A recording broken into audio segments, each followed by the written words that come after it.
So the weather's moving in, but the rain decided to take a pause. And I'm here making the first exploratory cut for my fuel pump easy access cover, or whatever you want to call it. So I was talking to one of the guys out in California, and he was having some fuel pump issues. And I don't know if you saw before on my Instagram, I had posted a picture of that thing where I plan on making an easy access thing here. And what got me started on it is that there's a guy on Instagram, Why You Hating, who has a 1980, I believe, GN converted Malibu. He was having issues with his pump and decided that he was going to make the cut to have easy access to it without having to drop it, because he had over half a tank on it. And that kind of motivated me to do mine. So I made the first cut here just to locate the fuel pump. And I ended up using a unibit. That way it wouldn't puncture anything down there. I know the lines are right here, but I couldn't locate exactly where the pump itself is. Now that I drilled that hole, now I know exactly where everything is. And it also just so happened that I have the noise insulation right under here, so that's actually where I drilled. And then you can actually see the plug there. But anyways, so pretty much the pump is in this circle right here, which I'm going to mark out, and then I'm going to lay this over, cut it, and go from there. So pretty much I just marked out where everything is, and now I'm going to end up using one of these on my Dremel to make a clean cut right about here and here and here, and go from there. Pretty much the whole point of opening up this hole is to see where the hoses are, and make sure that I'm not going to be cutting into any of it if I start using a cutoff wheel.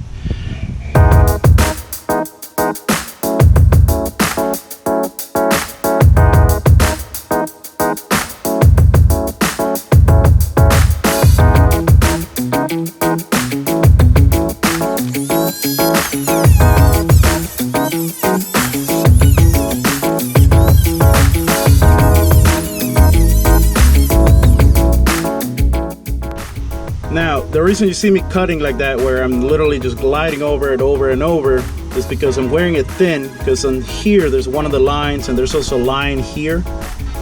So what I'm trying to do is that I'm making it thin enough to where I can just roll this off, and that'll shear the metal nicely without actually cutting through.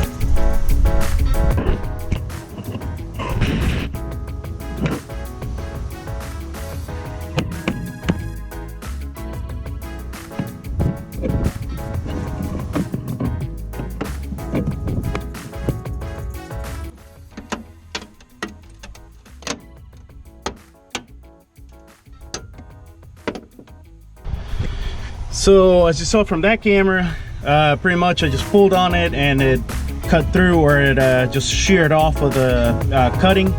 And the whole reason for that was because, as you can see, these three lines are right there, and I don't want to cut through and nick any of these lines.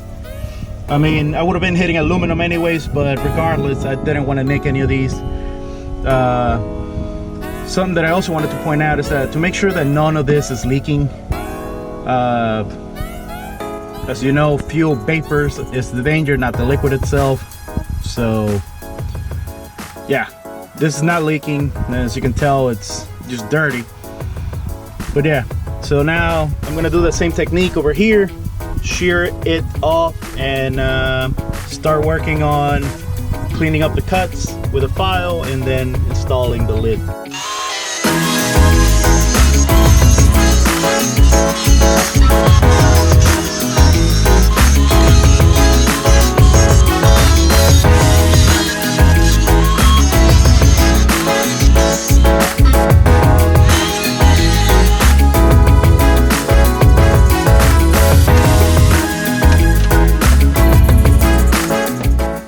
Well, here you have it. I got all the cuts done. Didn't nick any of them, even though, like you can see, this was putting some pressure on the metal. I did that thing where I told you I don't cut all the way through. I just get it as thin as I can and then work it off. And it gives me a nice enough edge that I can actually just come back with a bit of a file and actually just use the grinding one of these and grind it smooth. So yeah, I'm just gonna finish off these edges with a bit of a file, paint them, and then this is gonna go on top of it, just like that. And on these sunk areas, I'm gonna put some Dynaliner, which is a foam that is about a 1/2 inch thick. It's a closed cell foam, and it shouldn't permeate any of the smells. So my weapon of choice for this is gonna be one of these flapper wheels. It's a 120 grit, and then before I use that, I'm actually gonna hit it up with one of these stones. So just gonna pretty much get rid of all the rough edges, hit it with a sanding disc, paint it, put a little rubber edging on it, and done. After I do the 4 corners. In hindsight, for those of you that want to do this, pretty much I have 3/4 of an inch from the top of this crease, from the top of this whatever you call it, I can't think of the name right now.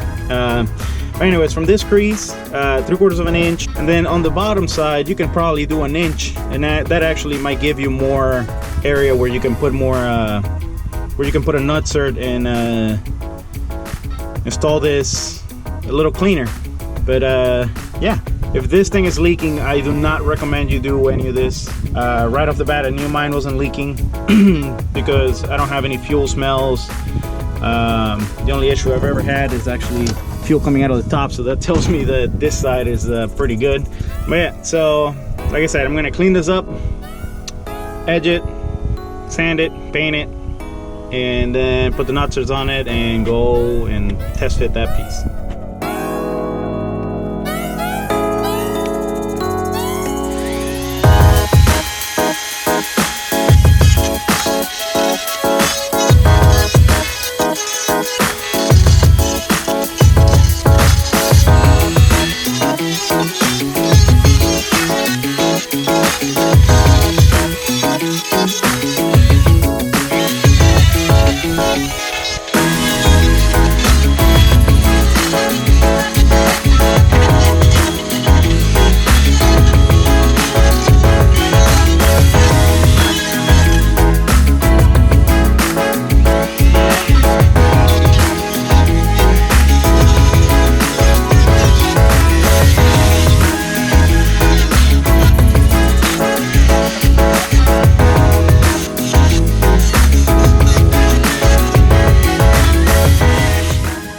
So I hit it up with the stone, hit it up with that, and now I have this really nice smooth edge that you can actually run your fingers through without cutting yourself on both sides.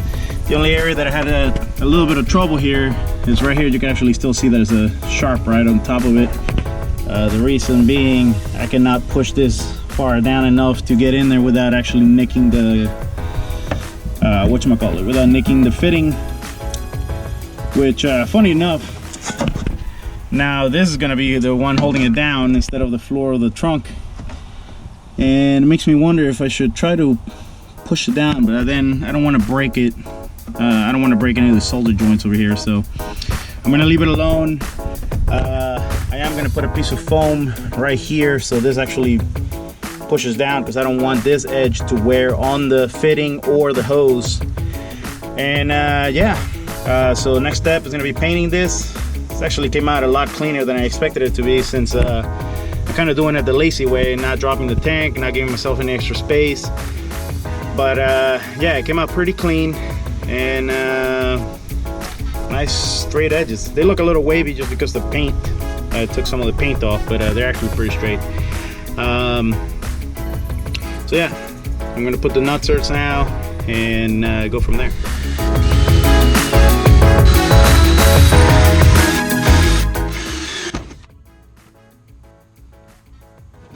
And that's why I put the pliers down there.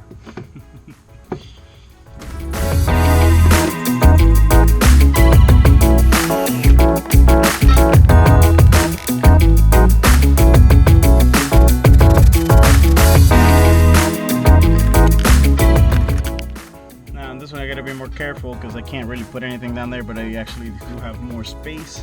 Usually I would use a sleeve with a stop, but I don't have anything the right size right now. was a close call. Scratch the tank.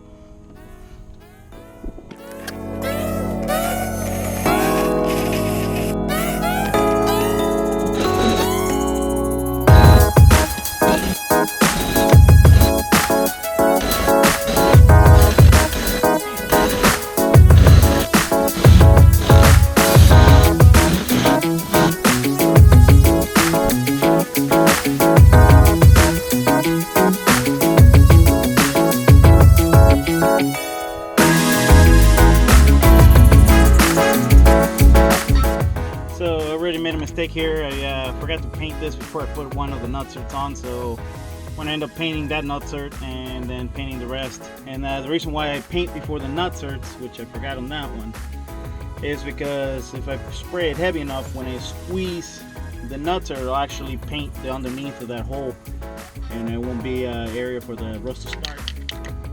Just any enamel or Rust-Oleum paint's good enough.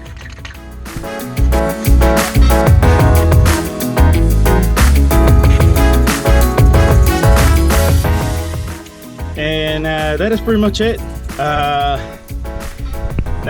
like I was mentioning, I forgot that one, but I was able to spray and then install the other nutserts. The whole point of installing them after I paint and actually putting a little bit of paint right before I put them in is so the paint soaks around the nutsert and actually coats the crease. That way it doesn't, if it happens to collect water, it won't. Pretty much right now I just gotta run to the store, go get me some M5 screws, and it's almost installed. So I'm gonna go and get the pieces of foam that I'm gonna put on the sides, run to the store, and yeah, I'll finish this up in a minute. And I'm back.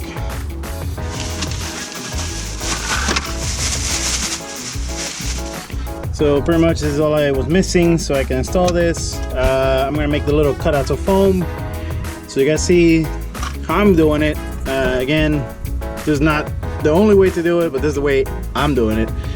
So yeah, as you can see here, the whole thing actually seals pretty well around the edge. It's actually pretty springy. The only troublesome areas are these two divots right here, and that's where it is gonna go. Again, this is a Dyna liner, closed cell foam. It's very rubbery and kind of hard. Supposedly doesn't hold any moisture. I'd like to defer, but this video is not about that. So yeah, trim two pieces, put them on the sides. I'm gonna make it look pretty. I kind of just fast forwarded on that camera.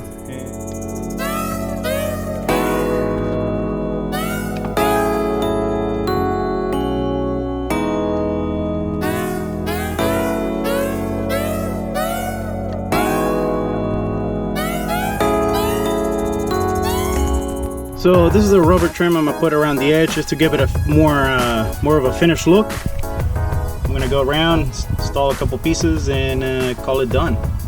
Before I forget to mention this, I'm going to be using some of this weather stripping adhesive. That way this stuff doesn't rattle off.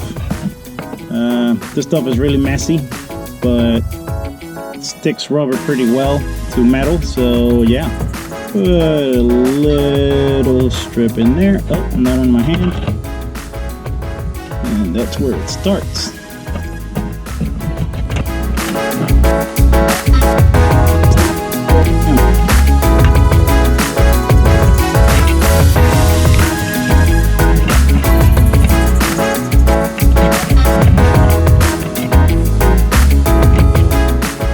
Wait for it to cure, and I gotta kind of hold this to certain spots here so it doesn't pop off, like here and here.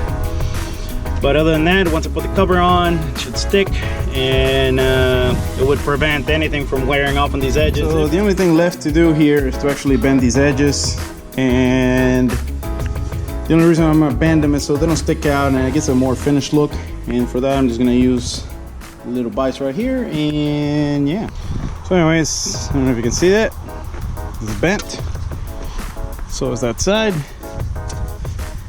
And now, it's not as bent as I wanted it to be, but it actually gives it a more finished look.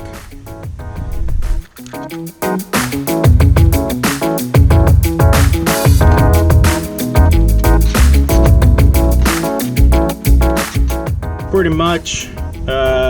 Just to recap, Volvo, access panel, couple tools, and I was able to do it without dropping the tank. As you saw at the beginning of the video, pretty much I started an exploratory cut so I could locate everything down there. Although I had a general idea that the fuel pump was right here, I just didn't want to nick any of the cables or lines. So made a hole, looked around, got an idea where things were, so I knew that I should start on this side. And on this two sides I could actually cut all the way through, except right around this area where the wire goes to the fuel pump relay or the hot wire kit. But regardless, made a light cut where I just pretty much lifted the metal and sheared the rest of the way. Same here, that way I don't have to get in there with a cutting wheel and risk cutting one of the lines or a cable. If I were to do this again, a 1/4-20 instead of the M5 screws might be better. That way you don't need washers. But other than that, it looks pretty good. And once you put the carpet on, you won't be able to see any. But anyways, to finish this video, there you go. As if nothing was there. And then there it is. Bam. So yeah, I hope you guys enjoyed.